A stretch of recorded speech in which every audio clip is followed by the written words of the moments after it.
Hello guys, good morning. कशा आहात तुम्ही? Welcome to my channel mumma's world. So मी मिहीर आणि विशाल छानपैकी रेडी झालेलो आहे. आणि जसं की तुम्ही बघू शकता, मी साडी घातली आहे म्हणजे मी कुठल्या तरी मंदिरामध्ये नक्की चाललेली आहे. सो आम्ही एका सुंदरशा भुलेश्वर मंदिरामध्ये निघालेलो आहे आणि आम्ही कात्रजहून गेलो. सो कात्रजमध्ये हा फ्लायओव्हर बघून मी हैराण झाले. सो मी म्हणलं कॅप्चर करू. सोबतच आम्ही आपला वडापाव आणि इथे थांबलो. सो तिथे खूप अमेझिंग वडापाव भेटतो. वडापाव खाऊन आम्ही थोडं पुढे आल्यानंतर आम्ही फायनली पोहोचलो होतो भुलेश्वर मंदिरमध्ये. सो बघू शकता, भुलेश्वर मंदिर अतिशय सुंदर मंदिर आहे आणि खूप थंडगार वातावरण होतं इथे. आणि हे पुण्याजवळचे मंदिर आहे, जे यवत जवळच्या टेकडीवर बसलेले एक प्राचीन शिव मंदिर आहे, जे की कोरीव कामासाठी आणि शांत वातावरणासाठी प्रसिद्ध आहे. इथे अजिबात भीड नव्हती, खूपच शिस्त पाळली गेलेली होती आणि खूप सगळ्या गोष्टी आहेत ज्या आपण मंदिरामध्ये जाताना फॉलो करायला पाहिजे. जसं की इथे सांगितलं गेलेलं आहे, माणसांनी बेल्ट घालायचा नाही आहे आणि ड्रेस कोड पण आजकाल मंदिरामध्ये आलेला आहे. तुम्ही शॉर्ट स्लीवलेस स्ट्रॅप असे कपडे नाही घालू शकत. सो तुम्ही आपले नॉर्मल भारतीय कपडे घालू शकता. कुर्ती, साडी ह्या गोष्टी इथे अलाउड आहेत. सोबतच गाभाऱ्यामध्ये फोटो काढणं अलाउड नव्हतं. सो आम्ही इथे आजूबाजू जे कोरीव कामं केलेले होते तिथे आम्ही छानपैकी फोटो काढले.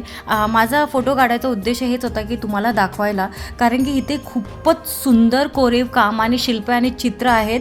आणि जसं की हे जे मंदिर आहे, हे इतिहास ह्याचा खूपच सुंदर आहे, जे की 8व्या ते 130व्या शतकात बांधले गेले असावे असं म्हणतात. आणि ह्याचं वैशिष्ट्य जसं की मी तुम्हाला सांगितलं, मंदिरामध्ये खूपच भिंतीवर कोरीव काम आणि शिल्पे आणि चित्र आहेत. आणि हे जे मंदिर आहे पांडवकालीन आहे आणि हे भगवान शिवाला समर्पित असून आणि प्राचीन शिल्पकलेसाठी प्रसिद्ध आहे. सो सकाळी दर्शनाचा टायमिंग आहे ब्रह्ममुहूर्तावर, सकाळी 5 वाजता ह्यांची आरती होते. आणि टायमिंग जे आहे ते सकाळी 5 ते 8 वाजेचं आहे भुलेश्वर मंदिराचं. आणि शिवरात्री आणि श्रावणच्या सणामध्ये मंदिराला खूप छान फुलांनी आणि लाईटांनी सजवलं जातं.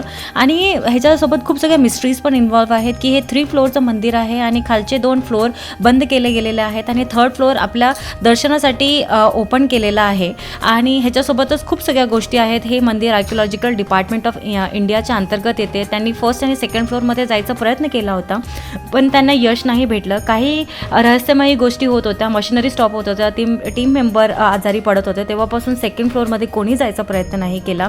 आणि ह्याच्यासोबतच आम्ही पूर्ण मंदिर फिरलो. खूपच सुंदर मंदिर आहे आणि जर तुम्ही पुण्याजवळ राहत असाल तर नक्की ह्या मंदिराला व्हिजिट करा. आणि अतिशय सुंदर आहे आणि ह्याचा इतिहास पण खूप जास्त सुंदर आहे. आणि दररोज जसं की मी तुम्हाला सांगितलं, ब्रह्ममुहूर्तावर सकाळी आरती होते आणि वाटलं असं तुम्ही खूप लवकर निघू शकता. सो ह्याच्यासोबतच आपला ब्लॉग इथे संपतो. भेटू आपल्या नेक्स्ट ब्लॉगमध्ये. Bye bye.